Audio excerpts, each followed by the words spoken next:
Well, there you are.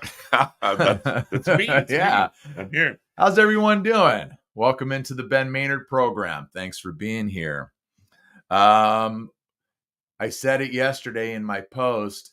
If it worked the first time, then let's do it again. And here we are, Breakfast with Ben on the Ben Maynard program. And this morning it's breakfast with Ben and Matt. You remember Matt, right? I don't see any breakfast, dude. Yeah, I know there is no breakfast. I'm starving too. I am. Let me get this going right here. Let's see. Let's hit that for a few minutes there. Oh, and I know I'm hungry. I got up early this morning and I just came into studio and started, working on my notes for this show. Okay. Well, before we get started, how about some housekeeping to take care of? All right. As you know, this program is available on multiple podcast platforms. Instead of running down the ones that I normally do, it's available on all of them. Okay. It really is. I don't, so just whatever your favorite platform is, just go with it. Search the Ben Maynard program. It's there, including iHeart. Or if you can't resist this right here, and maybe some of this right here, and you are watching live, which I see that there's nobody watching right now, but but you're watching live and you're here joining us on YouTube this morning, then please subscribe to the channel, give me a thumbs up, and leave a comment. I dig the comments. I read them all. Last but not least, follow me on Instagram, simply Ben Maynard Program, all one word. And so with that, there are plenty of ways to take in this show for your dancing and listening pleasure. And with that, now we'll kind of start things off. So yes, I'm really hungry. Yeah. Dude, if they're dancing to this, then they have no rhythm at all, right? Yeah, I'm wondering about them. Okay. No rhythm at all. So look, as you can see, my buddy Matt's here, came in again. I kind of have to like pull people. Is the mic working this time? Yeah. Actually, the sound is working. The last time you were on, we were talking, and I didn't realize it, couldn't figure out the problem, but we were actually talking into the microphone on the laptop, so it sounded like we were across the room. Warts and all, right? Warts and all. There we go. That's how we do this. But yeah, so we're going to do a little something special this morning. This is actually the first time that I'm doing basically a topic-driven show live. And because of the subject that we're doing, I thought, well, why not? Let's just go live and see if we can get any engagement from the audience out there, a little bit of participation, either through phone calls or comments. And we'll just see what happens, right? Perfect. So here is what we're doing, people. As you know, I'm a huge music fan, and Matt here is a huge music fan. And I would say primarily we love our 80s stuff, but that'd be true. Yeah, but I mean, it runs the gamut. I love so much other stuff as well, but yeah, I think the wheelhouse is in the 80s. So everybody knows what a one-hit wonder is. And if you don't, then we'll explain it to you. We're going to get into some one-hit wonders today, okay, this morning. And Matt's got his stuff and I have my stuff. And we probably have some of the same artists on there. And we're just going to talk about them. We're going to shed some light on them. And there's a few misnomers in here too. So some artists that may have been mislabeled as one-hit wonders when they actually aren't. And we'll get into all that minutia and get things going. But first, just so we have a clearer understanding of what a one-hit wonder is. A one-hit wonder is a musician or a band that has one song that breaks the Billboard Top 40. Okay, it could be 40, it could be number one, but somewhere there in the Billboard Top 40. And then As far as the top 40 chart is concerned, they're never heard from again. Doesn't mean that they're never heard from as an artist. Just means that they don't have any other appearances in the Billboard Top 40. So that's really what a one-hit wonder is. And I think some of what we have today is going to blow your mind, or maybe make you scratch your head, whatever it is. So we'll see how that all goes. Well, I So. don't know. I mean, for me, the 80s stuff was, I mean, it was iconic because, you know, high school. Yeah. And then I dropped out.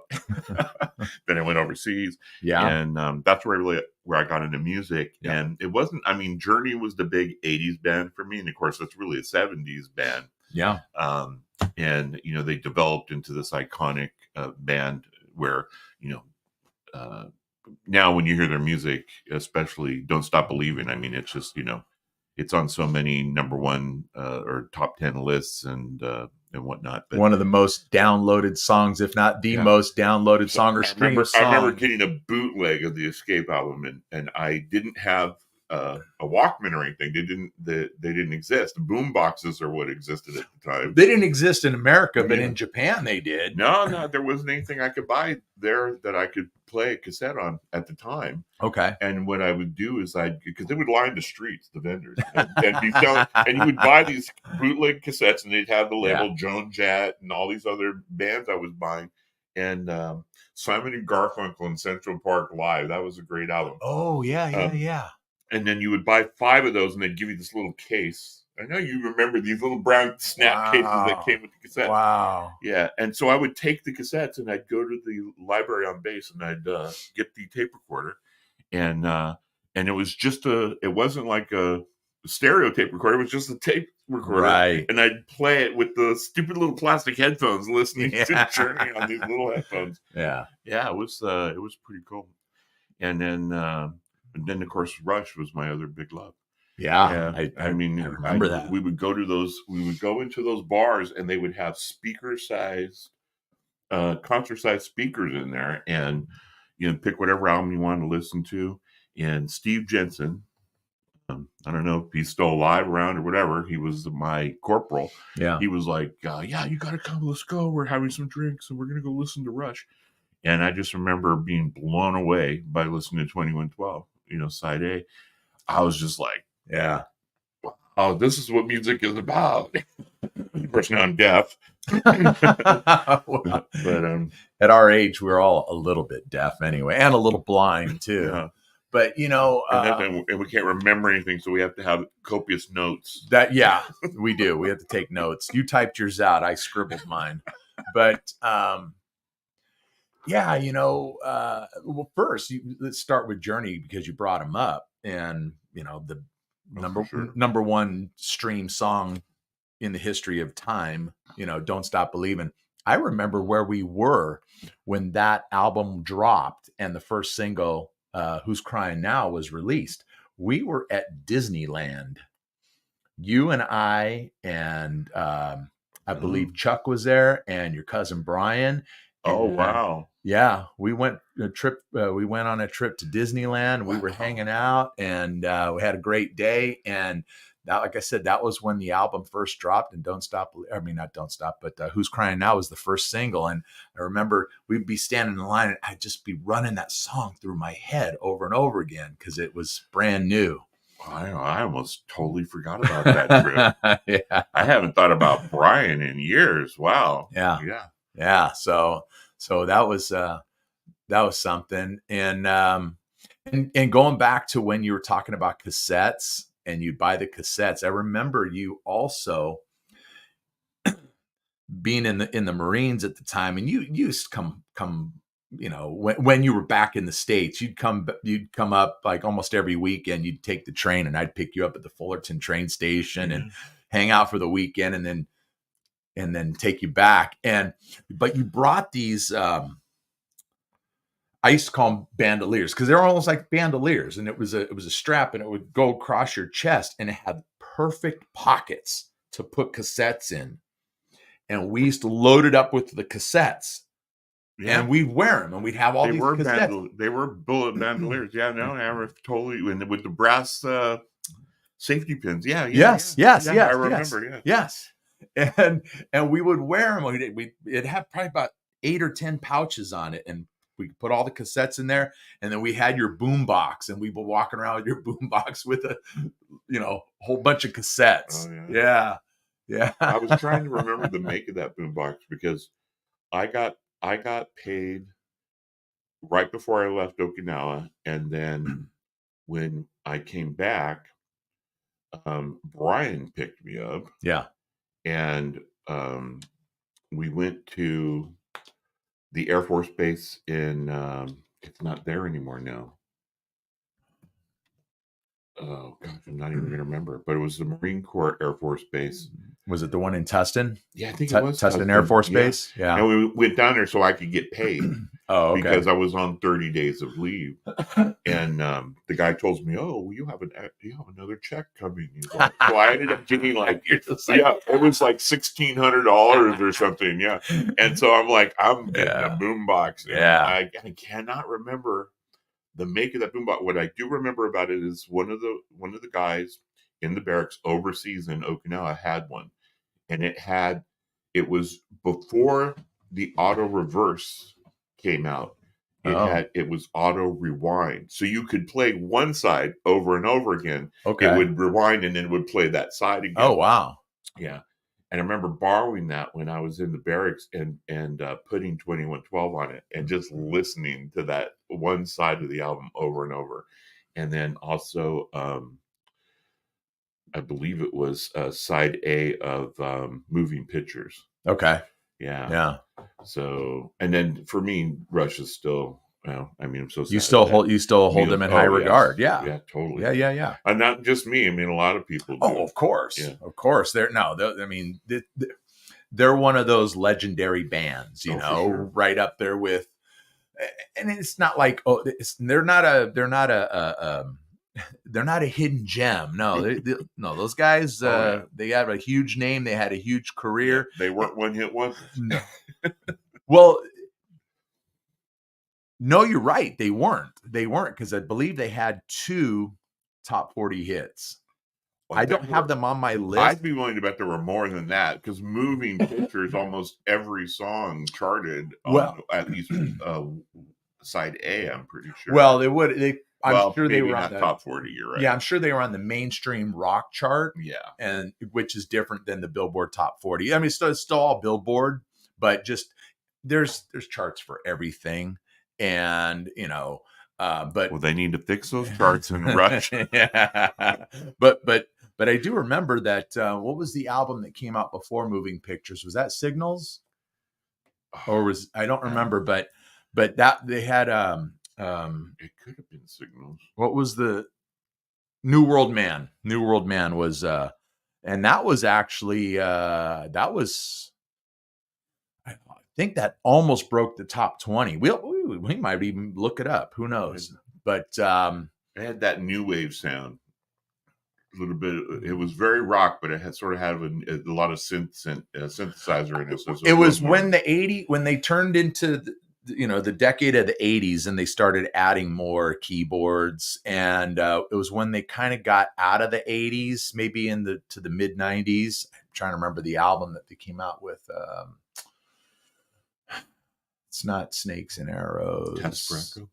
It might be Test for Echo. They kind of did away with the keyboards, or really minimized the keyboards, because Alex Lifeson was like, hey, well, what am I supposed to do here? If you notice, like especially when you got to the back half of the 80s, there was like no guitar solos. Alex didn't have much to do. So somebody's saying, get on with the top 10. No, that's brother Jim. Jim. That's brother Jim. No, he's not watching. He's texting on something else. Oh, I don't even know. I thought we were getting no, what did he? Oh, we have 2 viewers. I'll just read it. Yeah, we do. We have 2 viewers right now. I'll just read it. It says, do you want to go to this on the 7th? $15 per person. I don't know what it is. Probably some kind of tasting. I'll get back to you, brother Jim. Let me see. So let's do this too. Now we all know it's Breakfast with Ben. Let's put the number to call in, and then let's highlight the comments, because somebody might want to leave a comment. Let's hope we get our guys from the Philippines and from India again. Yeah, it'd be great to get some participation here. Okay, so one-hit wonders. All right. Now that we know what a one-hit wonder is, we're going to go over, we're just going to pick and choose on our list, and we'll go over, we'll discuss, and we'll have some fun with this. What do you say? You want to dive into it? Okay. Yeah. All right. You are the guest. Am I? You are the guest. So yeah. So you get to go first. Yeah.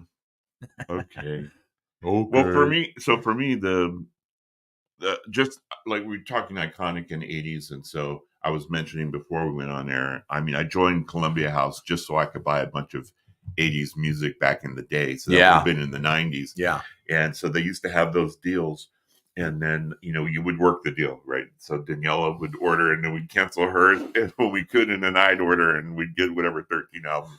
And so we had this quite a collection of CDs, all of which eventually got sold, right? Because everything went digital. But for me, probably the most iconic song that I can remember from the 80s that I knew was a one-hit wonder was the song by Soft Cell. Oh, Tainted Love. Yeah. And then what I didn't know about this song was that it was a 1964 release with a very Motown sound. And I'm not going to remember. Gloria Jones was the one who originally recorded it. And then she actually re-recorded it in 76. The actual song, yes, the actual Tainted Love? It's the actual song. Okay. And so actually last night jumped on, and you can go on YouTube and look this up. Yeah. Gloria Jones, 64, 65, depending on some of the dates are here and there on that. And then the 76 version. And the bass chord line is the same on both songs. But it's very like hard for me to do that, but it's pretty interesting. And then she told the story about that, how it was the way it became popular in Europe, and she didn't know this at the time, was that a sailor had her 45 and he needed cigarettes, and so he traded it for some cigarettes, and the young man who bought or traded it took it to a local club where the youth were meeting. Okay. And they played this song, and it became popular in Europe. It was a hit. Of course, Soft Cell. The story goes that they were doing a 60s or a 60s theme at some dance clubs, and the person who Mark Almond, who did the vocals, heard the song at this and somebody was playing it, and he just fell in love with the song, and he's like, you have to make a copy of this for me. And she said that was how they ended up coming to do the song. Wow. And there was even some little short documentary. It wasn't super long, where they were singing together, Mark Almond and Gloria Jones. Cool. That's cool. Together. And she has this really raspy, deep, soulful voice. So the contrast between the two of them is really interesting. But that's my number one pick on my list. So that's cool. And then what's unique about that song is you have the Tainted Love portion of it, which of course Soft Cell didn't write that. And then the back half of that song is Where Did Our Love Go, which is the Supremes. So you've got two that they combine into one. Well, I wasn't aware of that. Well, when the song broke in 1982, Top 40 Radio played the edited version, which was just the Tainted Love portion. And as that song was, it would end with, Tainted Love, and they would repeat that a few times. Right. And then it would go into Where Did Our Love Go?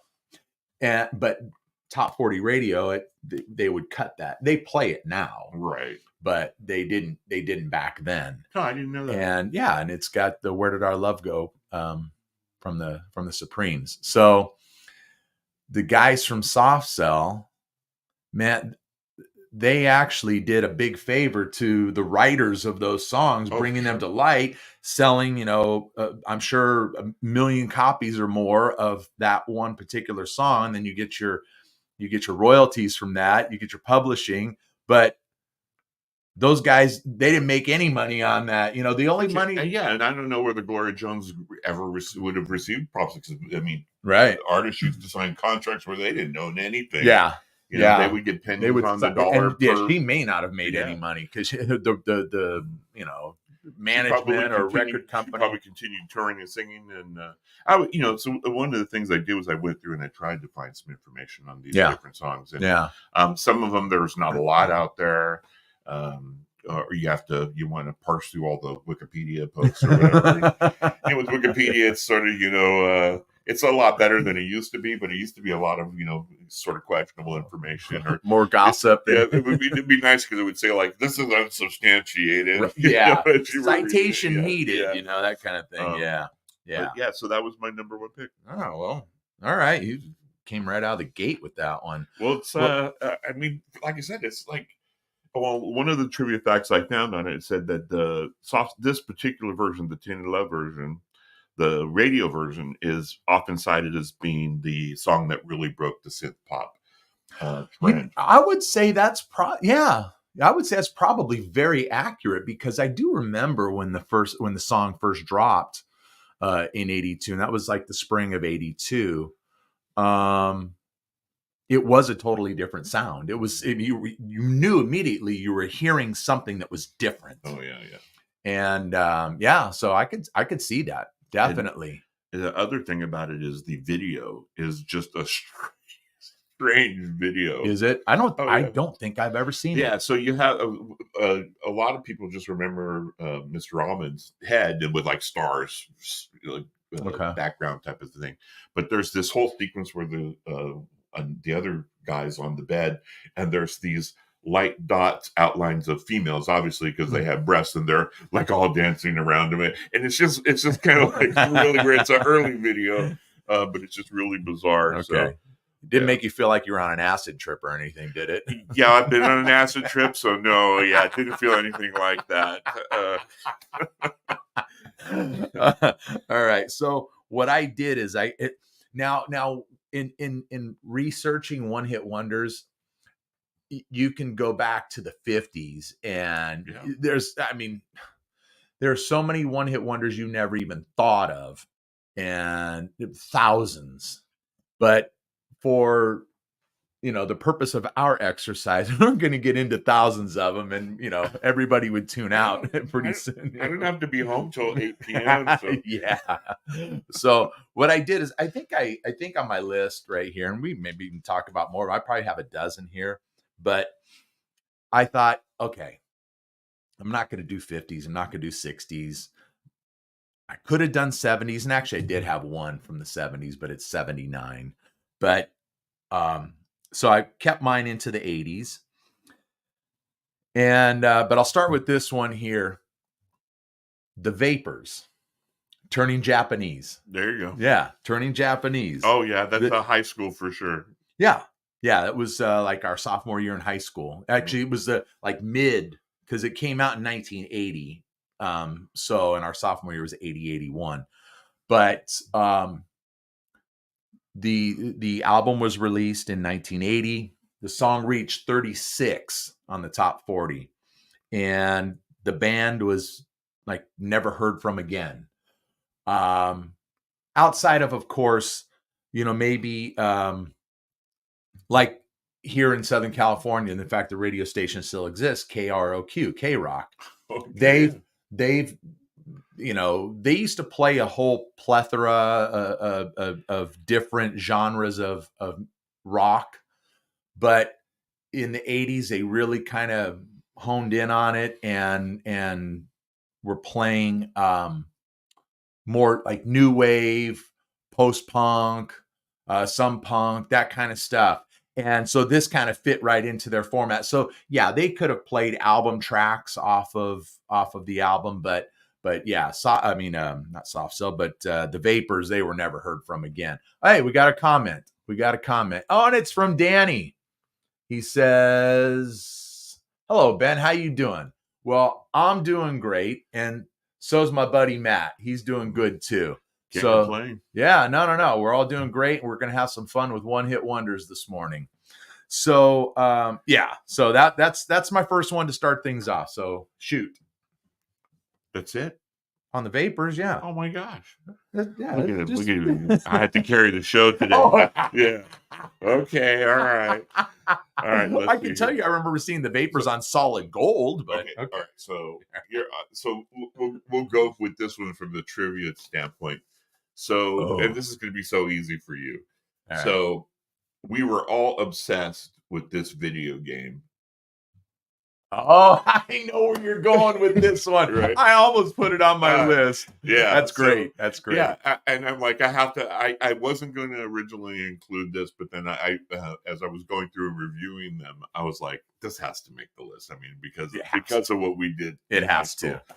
and Has to. and so that of course the waka waka waka waka waka Yeah, waka yeah. waka, and we were obsessed with this game. We would stand around that machine for hours taking turns playing. Yeah.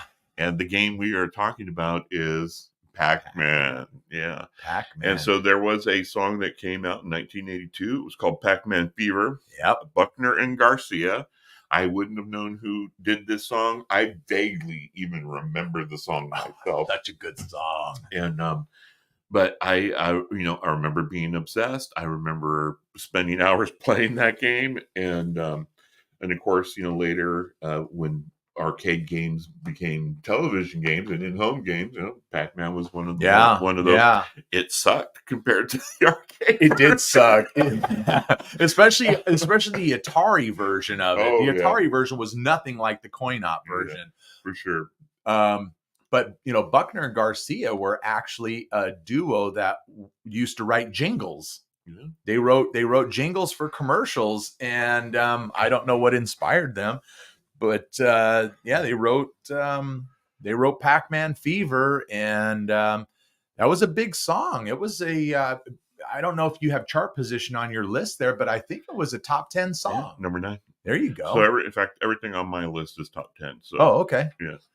So, All right, well, I have the handwritten ones that yeah. they probably aren't. But yeah, so I only did 6. I don't know how long we're going to be talking about this stuff. But yeah, it. Well, so then the interesting thing about that, and I didn't know this either, but when I was looking up the facts about the song, was that it was so popular that it ended up resulting in them producing an album based on a bunch of different video games. Yeah, I remember Donkey Kong and.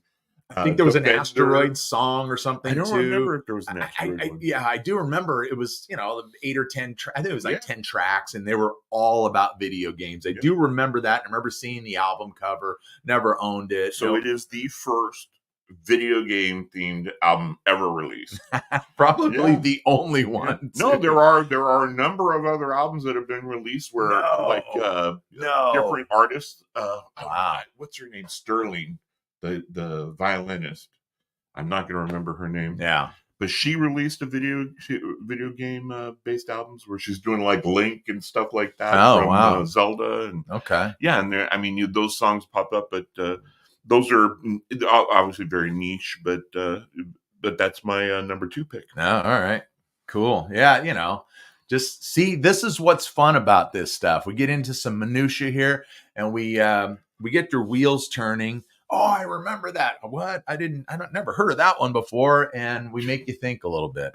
All right. So I'm going to back up a year to 1979, just because this particular song is so iconic.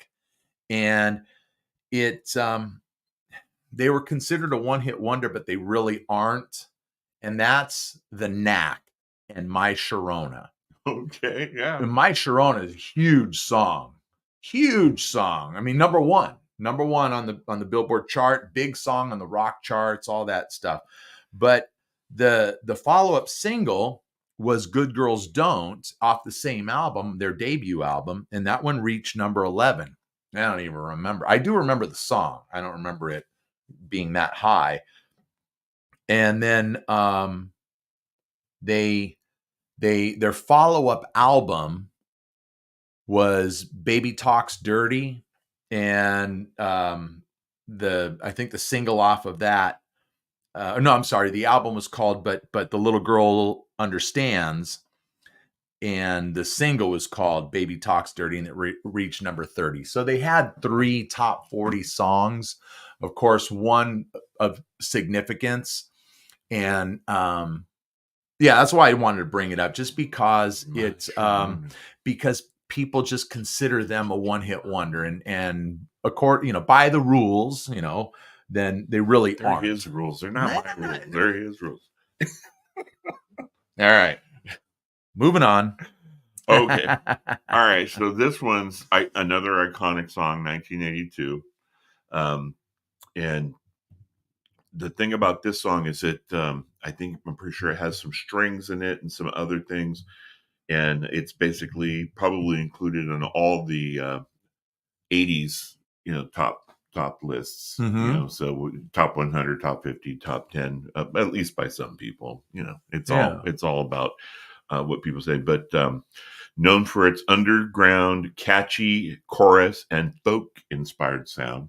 So before, we were REM and those guys were doing this kind of stuff. These guys did it first, more or less, and that's Dexy's Midnight Runners. I knew it. That's where you were going with that. Yeah, it's a great song. I mean, you hear it. It's just it's very catchy, and I have them on my list as well. And the thing about Dexy's Midnight Runners is there's honestly there's like past and present members, because they still do things kind of currently. Certainly not in the United States. There's been 70 members in that band. Is that right? Yes. Well, see, not something I knew about. Yeah, and they only they formed in '78, and they only released 3 albums. I think they released one prior to the big album in 1983, and then they released one after that, and they were pretty much done by 1986 as far as a band. And then, of course, bands reunite, they reform, guys quit, guys come in, that kind of stuff. So yeah, they still wear dungarees when they perform. I don't know, with only one strap on them, buckled, and no shoes. Oh yeah. Yeah. If you listen to the it's not the chorus, but basically it's about a guy begging a girl to take her clothes off. Come on, Eileen. Yeah. Okay. Yeah, no, he is. I guess I never really thought about it. Well, and when you're a teenager, it's like aren't all the songs about taking your clothes off? Well, yeah. Unless it's Rush, then it's science fiction. That's rock true. And roll. Yeah, it is science fiction or about cars or something like that. Or fictional characters. By what's his face? Golly, I'm losing my mind here.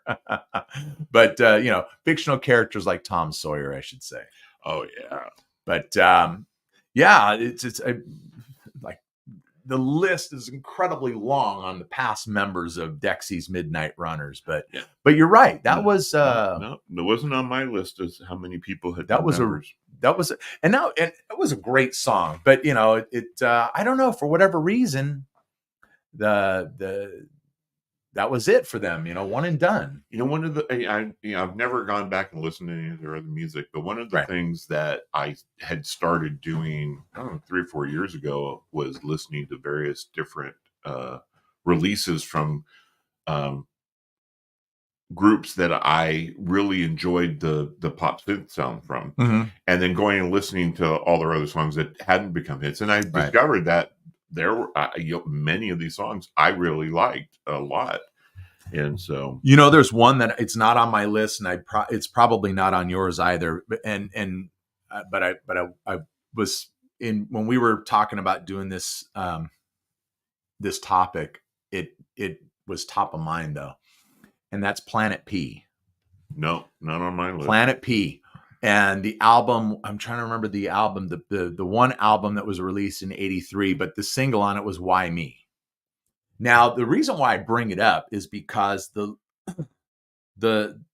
creator, the founder of Planet P's name is Tony Carey. Tony Carey was in the band Rainbow with Richie Blackmore and Ronnie James Dio, and he was the keyboard player. He did one album, and I think he did one tour, two tours, and then he kind of went out on his own. Formed Planet P, known for some interesting music and interesting direction. And but in 1984, he released he released a few albums under Planet P, released a few albums under his own name, but he did have another top 40 hit under his own name in '84 called "A Fine Day." It's a really, really, really good song. I think it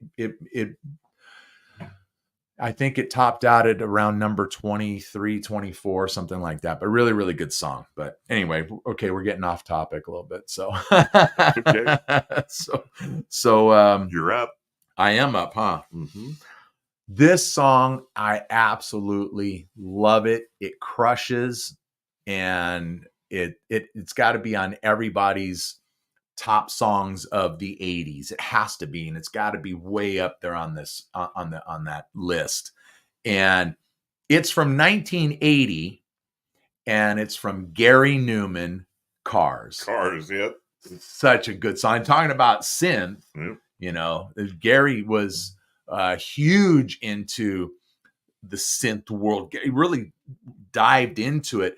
I heard him say at one time that he went into the studio with his band and they were getting ready to record something.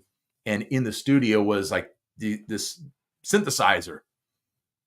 He starts playing around with it and he's so fascinated with it. He's like, scrap everything. This is what we're doing.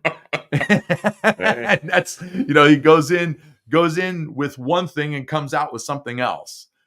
So but yeah, Gary was especially in the early days, he was real heavy into the synth and synth rock, synth pop, but that's such a good song. What do you know where that charted? It topped out at number 9. 9. Okay. Yeah, it topped out at number 9. Yeah, because I remember considering that one. I thought, it's a good song, but it wasn't one of my favorites. I love it. Yeah. I just love it. So good. All right. So my next pick, this one topped out at number 2. Ooh. And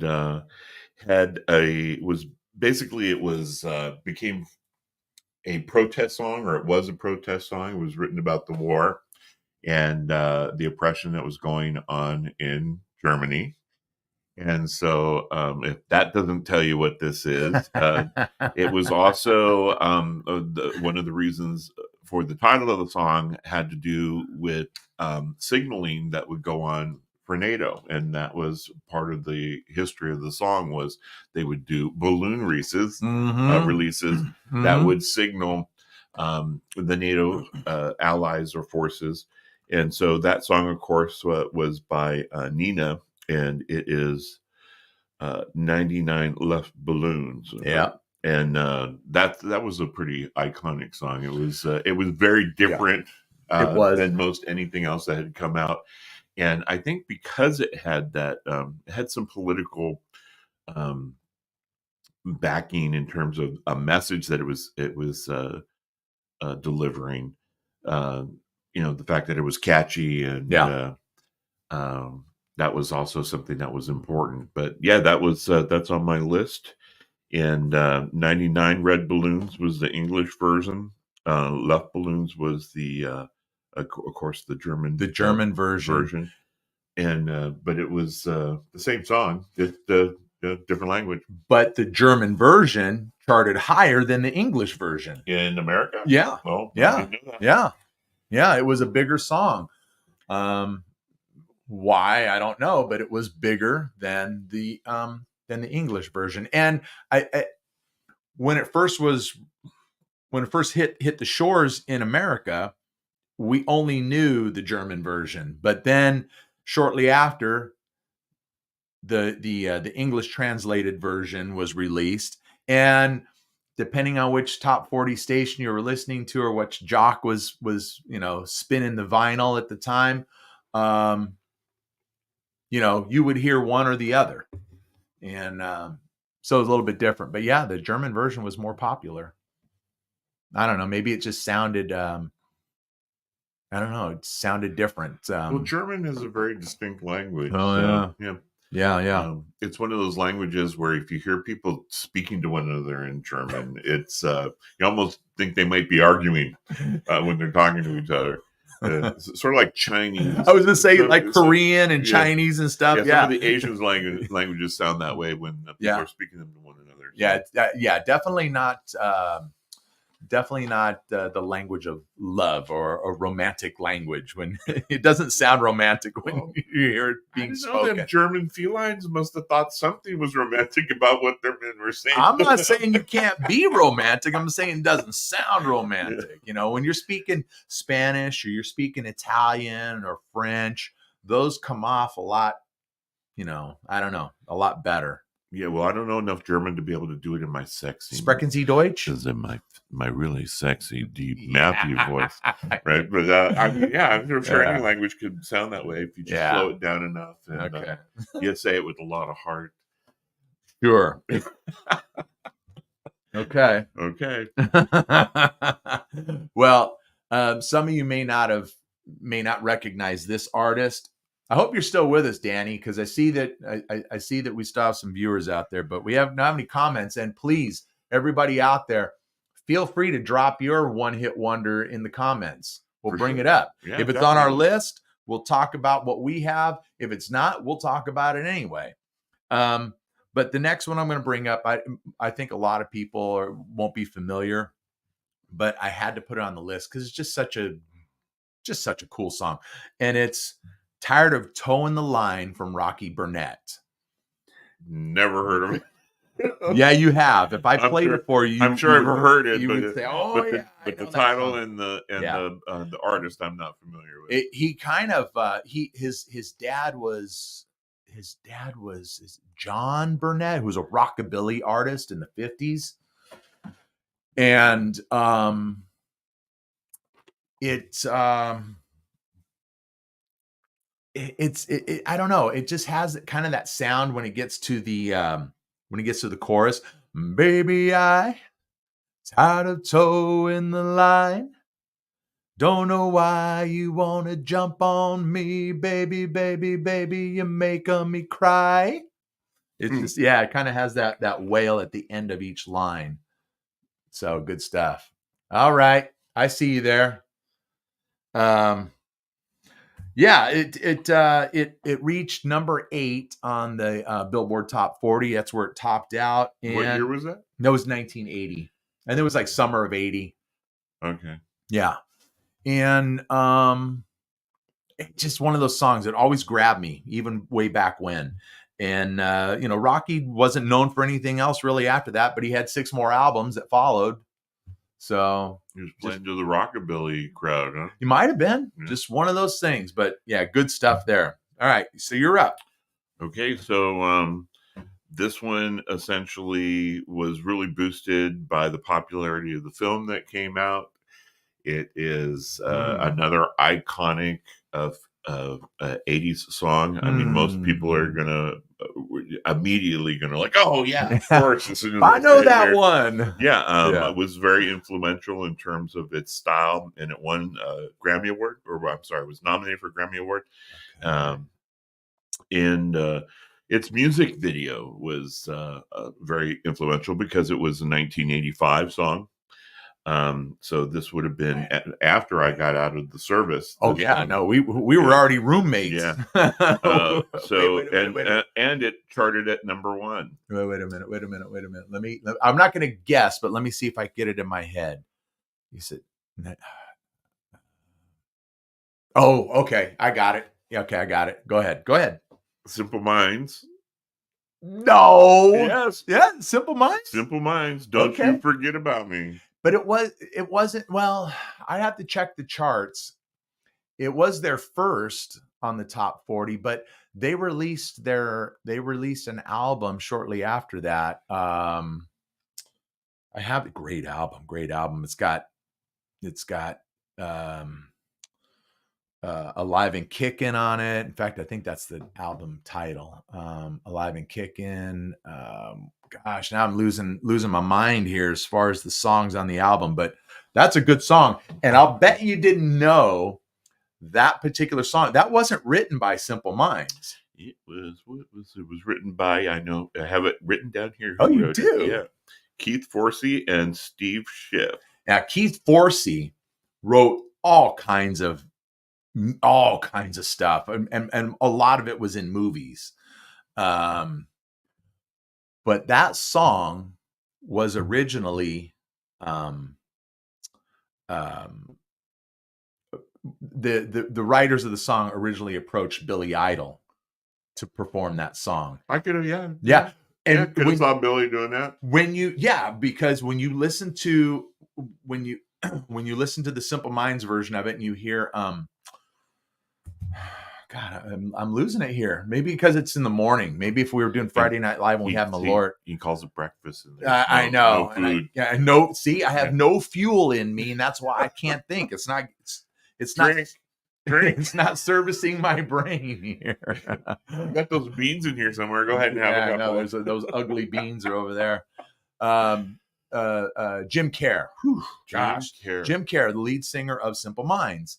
When you hear his voice, and then you think about what Billy Idol was doing back then, or what he does, period. You hear songs like "Catch My Fall" or "Flesh for Fantasy," and you're going, "Oh yeah, I could actually hear Billy doing that song." But he was approached with it, but he turned it down. He didn't want to do it. That's interesting, huh? Yeah. Stuff I don't know. Yep. But see, that's what's cool. Pretty much everything I don't know is interesting. So, and everything he doesn't know, I know, and everything I don't know, he knows. Yeah. And if you believe that, then I got some oceanfront property in Arizona. So yeah, that is a really and you're right. That's an iconic song. Oh, very iconic. The Breakfast Club, of course, being the film that it was in. Iconic movie. Yeah. We were just talking about that before we hit go on this. We went on a Breakfast Club show. That would be cool to do a show. Yeah, just on the Breakfast Club and really dive into it. Dude, I love that film. Because for most of the audience here, we're all kind of in that same age range. And well, it's an iconic film too. It's going to continue to be an iconic film. It's going to inform people in the future about what life was like in the 80s. Yeah. And the thing that I really love about the movie, and we're getting way off topic, but movies is my thing. Yeah, that's true. Is that it wasn't set in Los Angeles or Chicago or anything. It was set in the suburbs somewhere. I'm not even sure. It was outside of Chicago. Yeah. It was a suburb of Chicago. Yeah. But it wasn't, it wasn't a main city. There's all these films about inner city schools and all the fabulous things that have happened there. But, Midwest schools. And, there are other films in that same genre that are, 3 O'Clock Highs when I think about I love that movie. So good. Yeah. And that's so good. And, and even Fast Times at Ridgemont High, another iconic movie. Yeah. So, but just the characterizations and the in fact, they just did a documentary on it. I don't remember what platform it was on. Was it? You talking about the Andrew McCarthy? Yeah, the Andrew McCarthy did. He did. Well, it obviously it was more on the Brat Pack. The Brat Pack. Yeah. But of course, it covered St. Elmo's Fire, the Breakfast Club, and so on and so on. Yeah. Those movies that 16 Candles and Pretty in Pink, and the movies that all those young actors were either acting in together as a big group or just some of them or whatever. But that was a pretty good documentary. Reach out to Andrew McCarthy, see if you can get him on the show. But good. We should kick that one around and see if we can come up with something for Breakfast Club. We'll talk about it some more. Yeah. Definitely. But definitely an iconic song for an iconic movie, most definitely. So this next one is so near and dear to me. Okay, wait. What'd you say? Let's see. Yes, that. Yeah. Okay, you agree. Thank you for agreeing on the Breakfast Club. I don't know how he can read that. I'm wearing my glasses and I can't read that. That's because I have to lean in and squint. But the next one is near and dear to my heart. It's such a great song. Not that any of these other ones aren't, but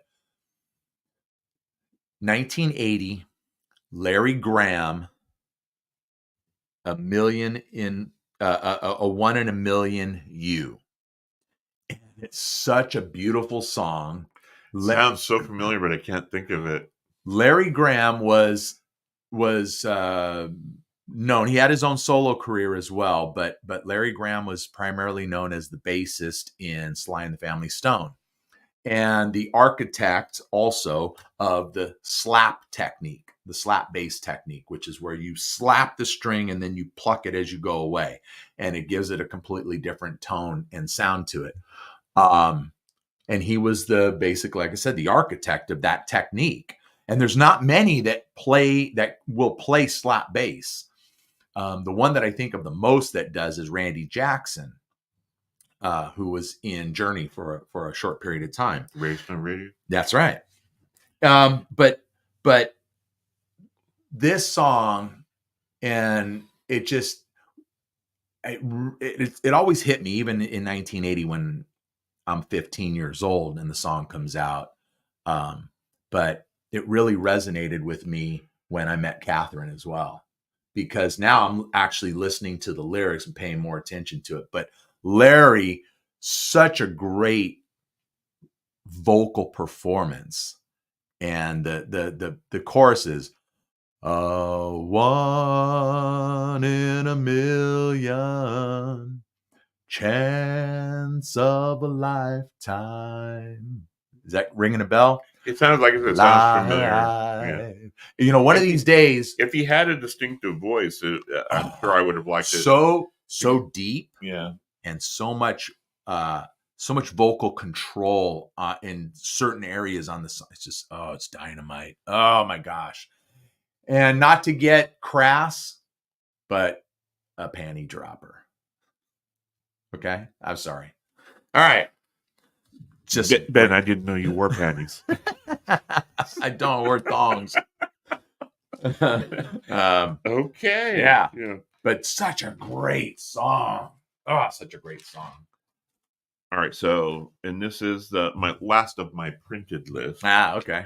And this is my absolute number one pick. No, I thought the first one was your number one. No, that was my first one. Oh, but this also charted at number one. I know which one this one is. Yeah, for sure, it's a super iconic video. Yeah. Groundbreaking. Yeah, it was groundbreaking. And I have who did it? I don't remember if I wrote down who did the video.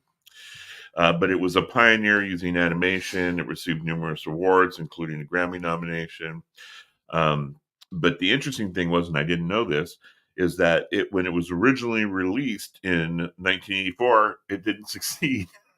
Wow. And so they revamped it and re-released it in 85, and then it became a major hit. And of course, largely attributing that to the fact that MTV, the visual of it, released the video, and the video, and it featured the mirror with the animation and live action. And of course, if you don't know what it is by now, if you're in that age bracket or group, it is by Aha, 1985, Take on Me. Yeah, and I just have fond memories of that song. I remember us all, when it would come on, we'd all flock just to watch the video when we lived over in Hacienda Heights. Yeah. And that would have been you, I, Hav, and Lucy. Yep. And everybody else who congregated at the house. For sure. And it was just a great song. It continues to be a great song. It had one of the things about most of the songs on my list, with the exception of the Pac-Man, is the vocals are all high. I tend to really appreciate highs more than bass. That's probably one of the reasons I'm not a big fan of like rap and stuff, is because it's such a heavy bass line to it. And why I really like Journey. Yeah. And Geddy Lee. Geddy Lee's voice is just this ranging voice. So that, one of my, like I said, all-time favorite songs. I just, you think about the video and that animation, and it was just like, wow, this is so cool. And the video is, to what you were saying, the video is probably really, really set that song in motion.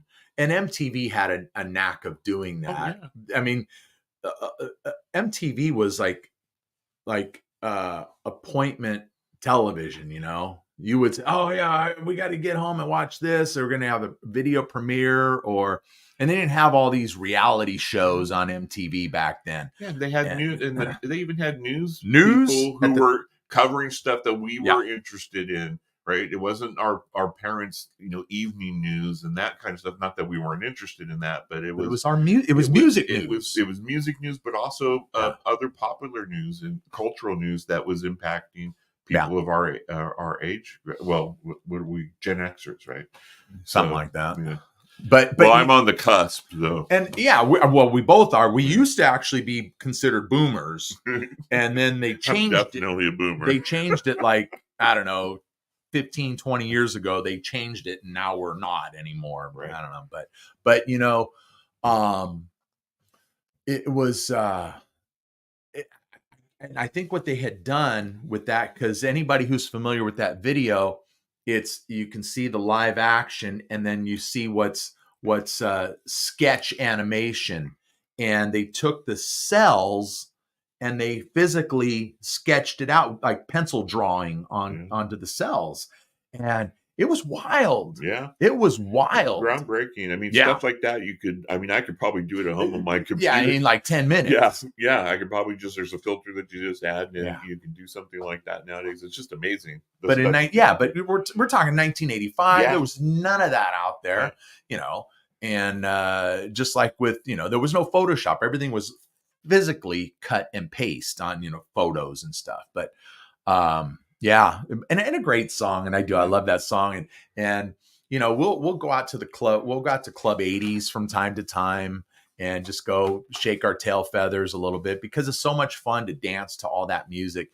And when that song comes on, everybody on the dance floor, in a day or two, Oh yeah. you just got to get up there. Oh, for sure. That's the great thing too about that is everybody knows the song, and it just community is bred out of that familiarity, and it breaches gaps, and that's what music does. Yeah, it's a wonderful gift that we've received from God. Absolutely. Yeah, absolutely. Some people abuse that, but we won't talk about that. It's true. We'll stick to the one-hit wonders, okay? Although, yeah, I mean, I have a whole nother. Oh yeah, no, we'll hit them, and we'll hit them, but we'll try to go a little bit quicker so we don't keep people from. Well, I don't have any facts on any of these. Oh, but I probably do. Yeah, they're stuck in your brain. Exactly. When you originally came to me with this idea, and I was like, "Oh, I totally love that," because there is a two-tone film by Tom Hanks Productions Company that deals with this topic, and it's one of my it's one of those films where if I'm flipping channels and this was on, I would stop and watch it because I just love this film, and it stars Steve Zahn. And I can never remember the name of the lead character in it, but Liv Tyler's in it. Liv Tyler's in it, and so Charlize Theron. Yeah. She's in it as well. And it's a real. Oh, that's right. She has that really small role. Yeah. Where she's a vacuous blonde in that. She's movie, a bombshell. Yeah, she's a bombshell, but she doesn't have much of a brain. And of course, the movie that I'm talking about is that that thing you do. Yeah. And of course, we have to mention that as a one-hit wonder because that's what the whole film is about. And of course, it's actually set in the 50s, I believe. I think it was late 50s, early 60s, right in that time. Yeah.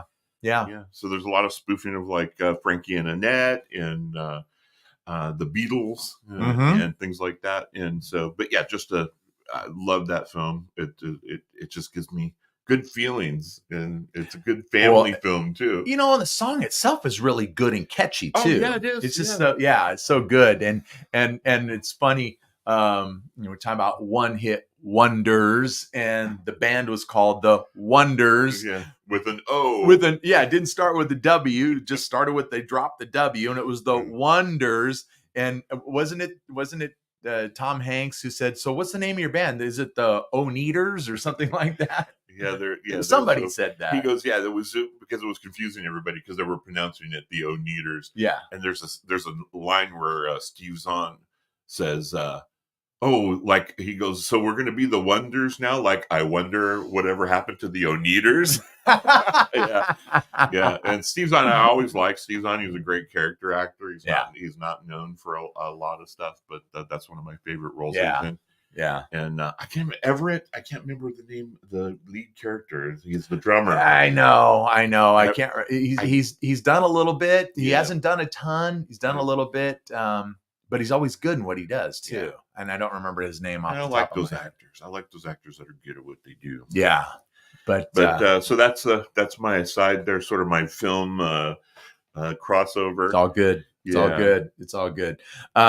So the next one I want to bring up is by Jim Steinman. And most of you might be thinking, well, who's Jim Steinman?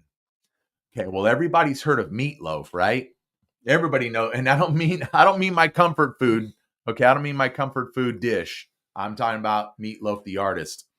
Jim Steinman wrote all of Meatloaf's stuff for primarily his entire career. There was a period of time where they were at odds with one another, and Meatloaf, they went their separate ways. But Jim Steinman had one hit song in 1981, and it's called Rock and Roll Dreams Come Through. And it's a really cool song. And if you know anything about Meatloaf, then you know that a lot of the songs are very theatrical. They are, I don't want to say operatic. They are they have ebbs and flows like a stage production would have, like a play. And that's how Jim Steinman writes. That's how he writes his songs. And I'm going to point something else out to you in a minute, but the song only topped out at number 32 on the top 40. But it's a really good, it's like a 6-minute song, but it's really, really good. The arrangement on it is great. The vocal performances from the background vocalists as well are just so good. And it's just a neat, catchy song. I think it's catchy. But getting back to Jim Steinman as the songwriter and not the performer, think of these big hits. Well, actually, let me say this first. That Meatloaf actually did his own version of Rock and Roll Dreams Come Through as well. On his 1994 album, Bat Out of Hell 2, Back into Hell. And that version charted at number 13. So probably just because of the name behind the song, got him a higher chart position.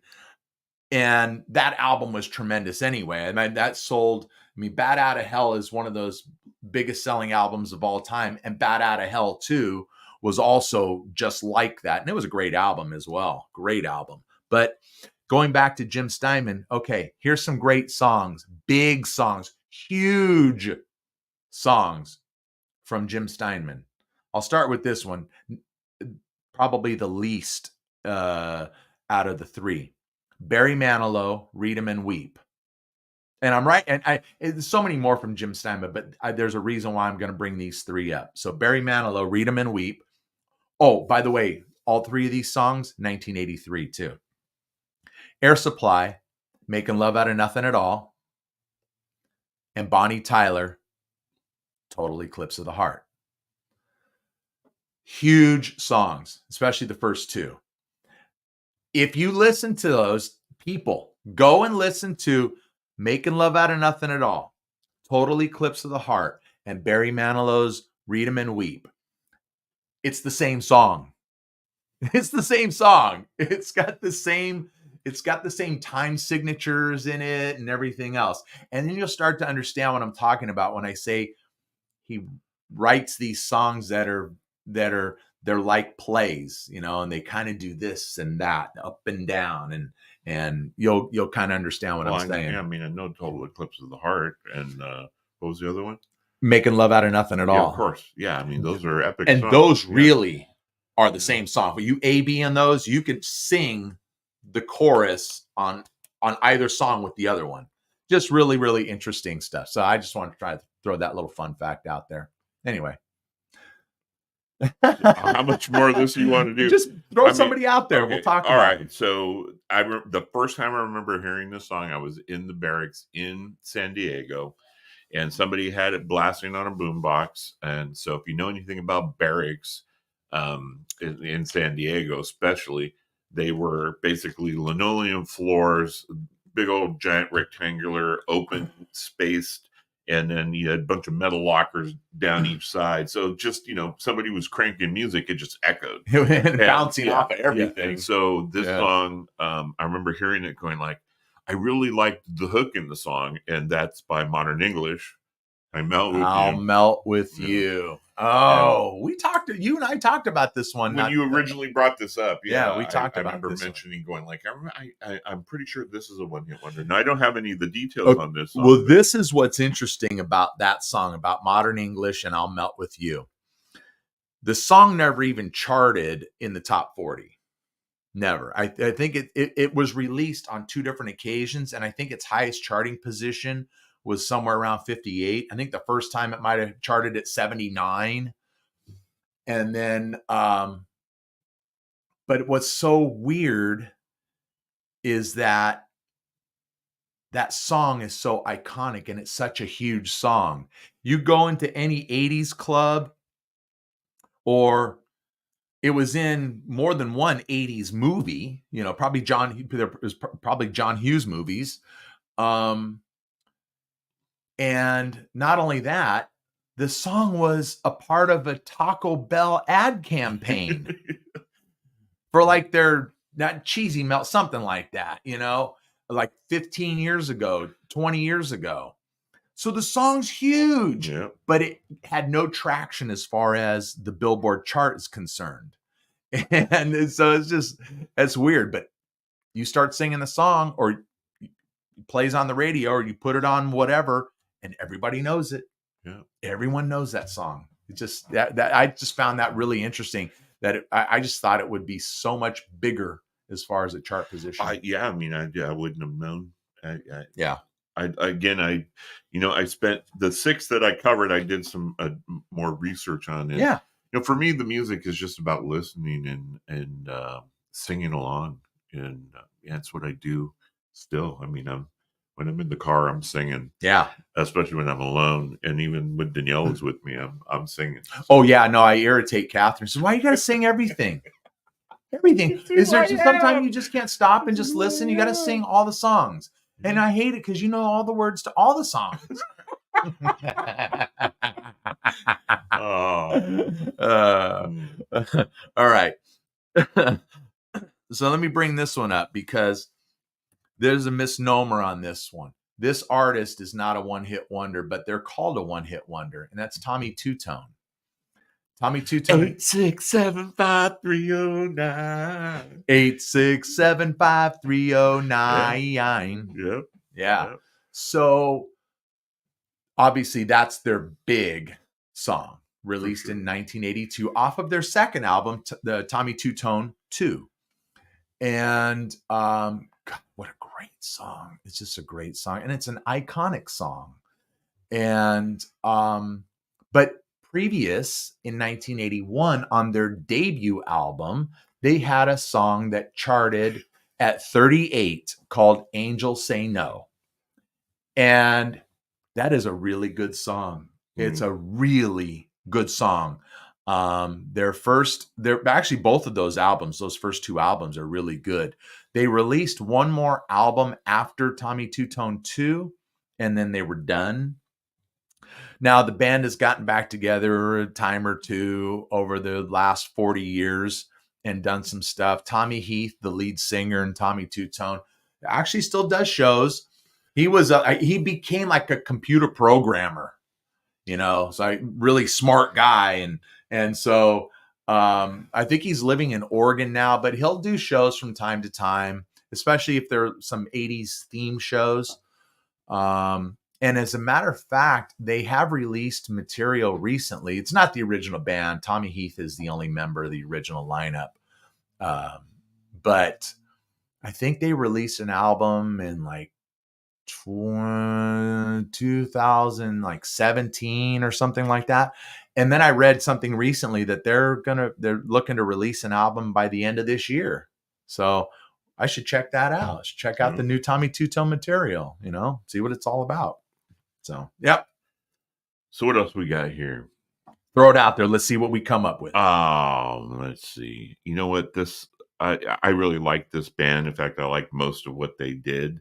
But they didn't have a lot of big hits, and that's A Flock of Seagulls. Oh, yeah. Another one considered a one-hit wonder, but they're really not. They had, not that they had this whole long list of top 40 songs, but they had the big one, Iran. I think it topped out at like number 4 on the top 40. But then they had Space Age Love Song. And they had there was one more. Oh gosh, I'm singing it in my head right now. Wishing, I think, is the title of it. I think is the title of the song. Are fact checkers out there? No, I don't know if we have any fact checkers, but you can check me on that. But I think it's Wishing. So they actually did have a couple, but they were more minor hits, and that's what it gets confusing about this is people just know an artist for this huge song. I'm getting busted from my wife here. She's saying, let Matt talk.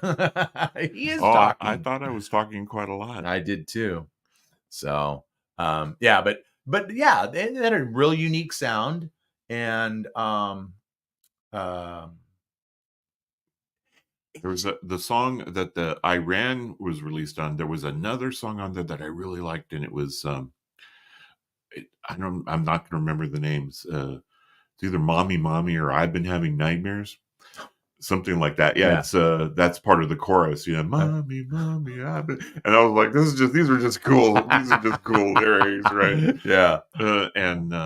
I just the whole. In fact, I have it on a playlist at home. I'll listen to it sometimes when I'm reading. I like to listen to the 80s stuff, and it so well it doesn't interfere with what you're reading. And always interferes with what I'm doing. I need dead silence. So yeah, and I don't because I'm ADD, so I need something usually. I am ADD, so that's why I need the dead silence so I can focus. But that's a good one. Which other one you got there? I got Tony Basil, Mickey. Tony Basil, yeah. She almost made my list. Yeah, I got Tony Basil, Mickey. One hit, that's it. But Mickey, you're so fine, you blow my mind. Hey, Mickey, this is funny that he was old in 1982 when that song was released for music artist breaking the chart. And wasn't she known for choreography? She was a dancer and a choreographer and all that good stuff. And that's where she, that's where her career really was. And I want to say she was affiliated with Paula Abdul, but I don't know if I'm right. I don't think so. I maybe because Paula Abdul was a choreographer as well. Maybe that's why. Maybe that's what I'm thinking. But she had the one song, Mickey, and good song. Could be an earworm at times. Oh, for sure. But like I said, she was old at that. She's like 80 years old right now. It's hard to think about oh my gosh, she had this pop song, Mickey. Oh, Mickey. And she's dressed like a cheerleader and all that kind of stuff, dancing around with the cheerleaders as well. And you think about it now, and she's 80 years old. So yeah, I thought that was kind of cool. I wanted to include that one. There's, you know what? Let me look at something here. I got 3 more. I got more, but I want to just cover 3 more myself off of my list, and we'll let everybody go. Okay, but go ahead, just because. No, so there. I mean, I could name any of these. Do it. I mean, they're all great songs. So, but this one has a really haunting quality about it, and it is. It's just. When you think about syncopation, you could definitely see the syncopation in this song, and that's by Till Tuesday and Voices. Oh, it's a beautiful song. I love that song. Great song. Amy Mann. Is she still out there doing stuff? Not as Till Tuesday, just as a solo artist. Yeah, she still does And stuff. great voice, and yeah, just one of those songs that just like, oh yeah, I love this song. Great Crank song. it up. Great song. But yeah, again, really nothing happened. Of course, outside of a radio station that was more in that format of a new wave, genre, you weren't going to hear anything else. Nothing else broke on top 40 for Till Tuesday. But yeah, that's a great song. Yeah, I love that song. That is a great song, and In it's got fact, a every cool. song on my list I love. So It's got a cool bass line to it. Yeah. I like it. And she was the bass player in the band. All right. Who sang Self Control? Oh, that was Laura Branigan. That was a great song. Yeah. It's not on my list. Is that no? Laura does her hits? Laura Okay. had some big hits. Gloria being the biggest Oh, one. Gloria, that's right. That's right. That's right. She did a cover of a Michael Bolton song, How Am I Supposed to Live Without You? Yeah. Well, I know I have at least 5 or 6 different mixes of Self Control. Really? Yeah. I just love that song. And every time I'd find another version, I'd add it to my list. I had no idea there were that many. You take my self-control. This one's cool. All right. Go. This one's cool. Aldo Nova, Fantasy. Everyone knows my love for Aldo Nova. Yeah. I'm going to see him in October. He's going to be in town. I was going to go to Vegas and see him where I saw him last year, but then a show popped up here in LA. So I'm going to that one. I'm going to reach out to his people, see if I can get him on the podcast. You should go to both of them. They're like on back-to-back nights. Yeah. So. Well, I guess you're not that hardcore a fan then, are you? I'm going to be there in the front row. I just called him out. But Aldo Nova, Fantasy, yeah, it's his biggest song. It's the only song that he had that charted on the Billboard Top 40, topped out at number 23 in 1982. I didn't know that. Yeah. Really? Yeah. And again, I wonder how much of the video had something to do with that. That was an interesting video. Yeah. He was in his leopard unitard and shooting lasers out of his guitar, flying in on a helicopter. Yeah. It was a good video. And Aldo doesn't get the recognition that he should get for his musicality, his songwriting, his voice. He still sounds pretty darn good today at 67 years old. Still sounds really good. But the thing is he walked away from music after his 1991 release, Blood on the Bricks, which is a fabulous album. And he started songwriting. He just started writing for other artists. He won a Grammy for production. He produced Celine Dion's 1996 album. Oh, I didn't know that. He wrote songs for Celine Dion. He produced her album. He also won a Grammy. For a Latin artist. Uno, I think was their name. An album they released in like 2000, 2001, somewhere around there. Yeah, so he did work for other artists, but I don't think the pay was right. I don't think he had a great deal with that. But so that's when he got back into songwriting and writing I shouldn't say songwriting, but writing songs for himself. And he still owes me and all other Aldo Nova fans the second half of his rock opera, Life and Times of Eddie Gage. So let's go. You released the first part of it 2 years ago, Aldo. I'm waiting for the back half of it. He's going to play it at the concert when it's you go. A 10-song, check this out, a 10-song EP. Okay, well, I never listened to it, so yeah. It's good stuff. It is. Yeah. It's really, really good stuff. But anything rock opera, I'd probably go check it out. So that's that one there. Love me some Aldo Nova. Throw me another one. Okay. And I mentioned this. I know we talked about this before, but John Waite as a solo artist, Oh yeah. "Missing You," and Yeah. that was just another for me. That's just a super iconic song. It was one of those ones I could just belt out. I have this deep voice, but I'm told I'm an alto, or I used to sing as an alto.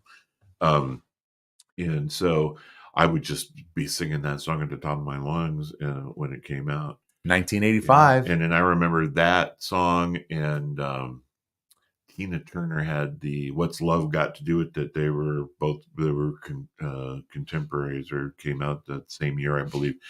And I remember both of those songs were just great songs. But "Missing You" is just, was, you know, as a guy who had some girlfriends and breakups and things, when you were younger, Haven't we all? could just totally relate to everything he was Yeah. saying in that song. And um, just good stuff. Yeah. And he has a good voice, and, went on later to perform with a number of different, he was with the Babies, but then he also was with, Bad English, right? Yeah. Yeah. Bad Yeah. Yeah. English When with Journey broke Jonathan up with Cain Jonathan and King. Yeah. and Neil Neil Sean Sean. Yeah.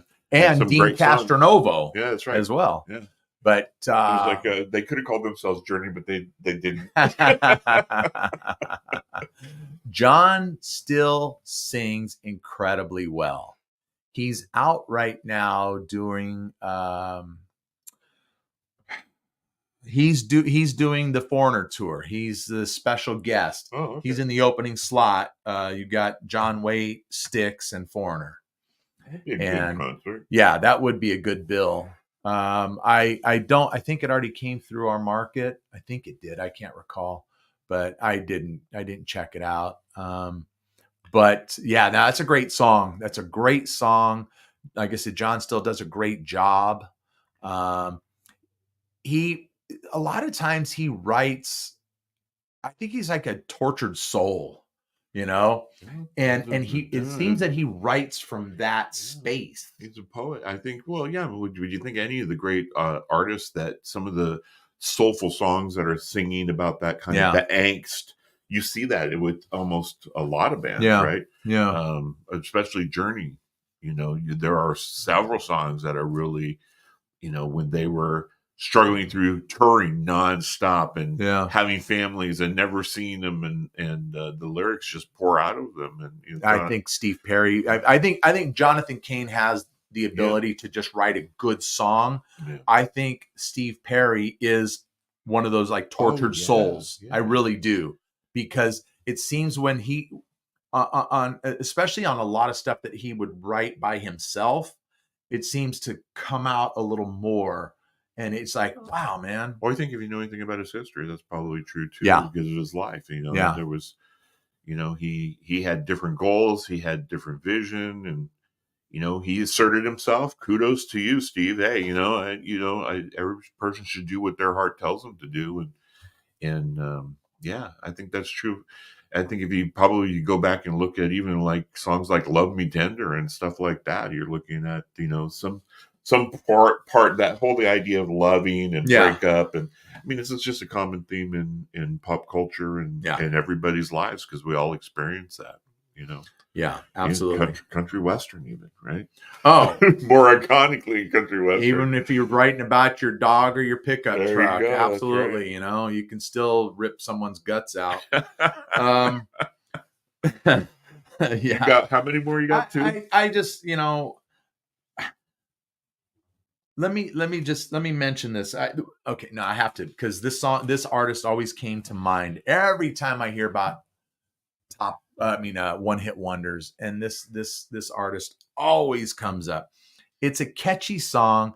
Most of you probably won't even remember it, but it's by a band called Haircut 100. And the song is called Love Plus One. And it's just so poppy, but it's in that new wave. It's in that vein of new wave, but they only released 2 albums. They were done after that. This song, their only top 40 charting song, topped out at number 37. And when I see that, I think, wow, the song seems so much bigger to me than that. And but I love it. It's just a really cool poppy song. Look it up. Haircut 100, Love Plus One. It's just a cool song. Yeah, I totally am like drawing a complete blank on that one. If I play it for you, you'll be like, yeah. Okay, let me finish. Can I finish? Go ahead. Let's finish with this one here, because this is another really, really cool song by an artist that, you know, they're not around anymore. But After the Fire, and the song is Der Kommissar. You know the song, right? Don't turn around, uh-oh. Jaja, der Kommissar's in town, uh-oh. Yep. Okay. It's on. I have a 80s list. It's one of those songs. It is. It's a great song. I always think Berlin did that song. Oh. And I'm always wrong. It's After the Fire. Yeah, After the Fire. But the interesting part about that is they didn't write it. Falco wrote it. Remember? Okay. Rock me Amadeus, Amadeus, Amadeus, you know. Okay, which wasn't a hit for Falco until later on. But it was written by Falco, and it was performed by Falco, recorded by Falco, I think in 1981, I believe it was. But nothing happened to it. After the Fire records it, and they reach number 10 on the top 40 with it in 1983. So it's just a cool song. I like it a lot. It is. And think about it. It's got those unique vocals, that the poppy, that little you know. What I dig about it is there's a part in the song. It's like a chant, and I used to tease my brother because it comes out twice in the song, but in the center of the song, they're going cha, cha, cha, cha, and I would tell them they're saying Chuck, Chuck, Chuck, Chuck, and to this day, when that song comes on and I'm singing it, I scream out Chuck.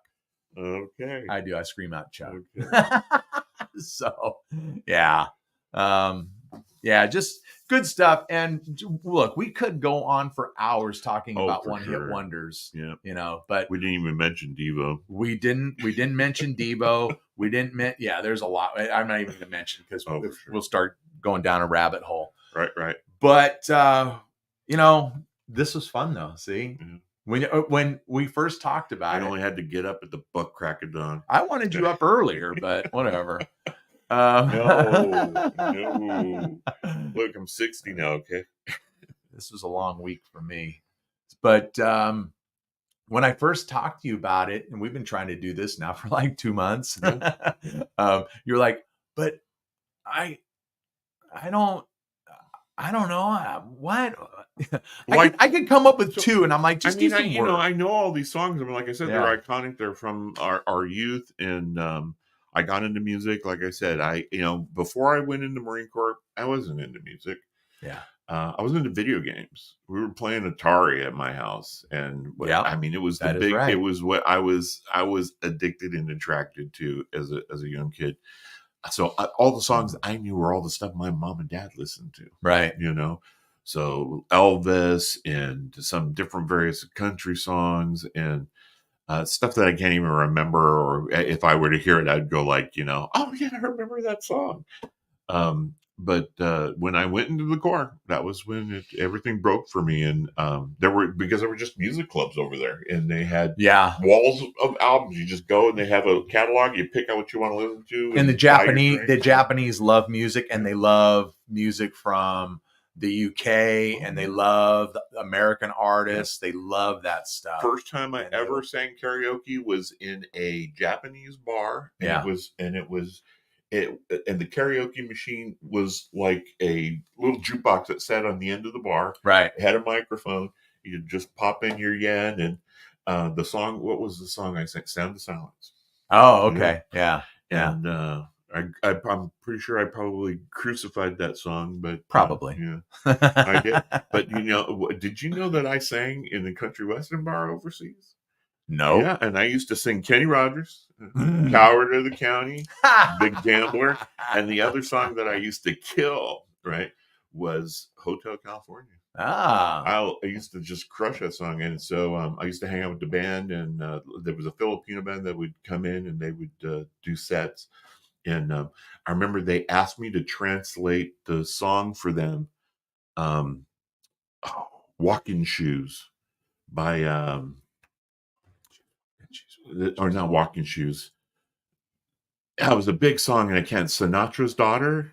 Oh, these boots are made for These boots walking. are made for walking, yeah, Yeah. because they were like, we want you to write this." 'Cause they wanted to perform that song. Ah. And so we were all hanging backstage one time, and they lived in this little 2 rooms behind the bar. It was crazy, they were slave labor Yeah, basically. And so we're exactly. hanging back there, we're doing shots, and I'm like, "Yeah, play it again, and I'll write down the song for you," Yeah. It was, I mean, there were some good memories from that time of my life, because the music became something that once I came back, it was something I was like I was paying attention to. That's all we would do is listen to music, and when we had the ability to watch our music on Oh yeah, television, we yeah, we we we did that. watched it. It was the best of both But worlds. Yeah, right, and or just cruising in the car, whether we're going to the beach or we're just cruising to cruise, whatever it was. We always had music. Always had a cassette yeah. in the stereo. Had it cranked with the windows down because I had a '68 Mustang and we didn't have air conditioning, so that was our 255. That yeah, was that our was air our conditioning. that was our air conditioning. But the thing was too is we wanted everyone else to listen to what we were listening Yeah, to, so we had it cranked up. And but that is, music's just it's just so good. It could be so I don't know, so soothing, so healing, take you back to a place yeah, where you can just get away from everything. yeah, Sometimes it takes you right back to a place of heartbreak too. But yeah. it's just yeah, it's just good stuff. It's good stuff. And so that's why, that's why I talk so much about music on this show. Even when the topic is not music, I still have to bring it around to music somehow. Yeah, Um, well, yeah. It's all part of life. yeah. Right? But yeah, this was fun, Matt. Thanks for doing it. I really do appreciate it. Yeah, this is some good stuff. Well, I And want you to succeed. And I know, yeah. if this is on the show, you're gonna. Oh, I mean, once the word gets out, then yeah, then I actually stand a you're chance gonna see now. there's like gonna be thousands of views, and Maybe millions. people will be calling you. I hope so. Yeah, I hope so. All right, so listen, we'll call this one, people. Just want to say thanks for tuning in. Thanks for hanging out with us. As you know, this program is available on all of the streaming platforms. Okay, just whichever one you have, look it up. There it is. Go with it. So it's on all the streaming platforms. But if you're hanging out and watching on YouTube, Matt and I, here we go, and you're having a good time, you enjoy what you see, you enjoy what you hear, then please subscribe to the channel, give me a thumbs up, leave a comment. All right. Last but not least, follow me on Instagram. Just Ben Maynard Program, all one word, Ben Maynard Program. So look, we're done. We're out. Thanks for the hang. All right. We'll see you next time, whether we're recording or we're live again. We will see you next time. And as always, this is the Ben Maynard Program. Tell a friend. Gaynor!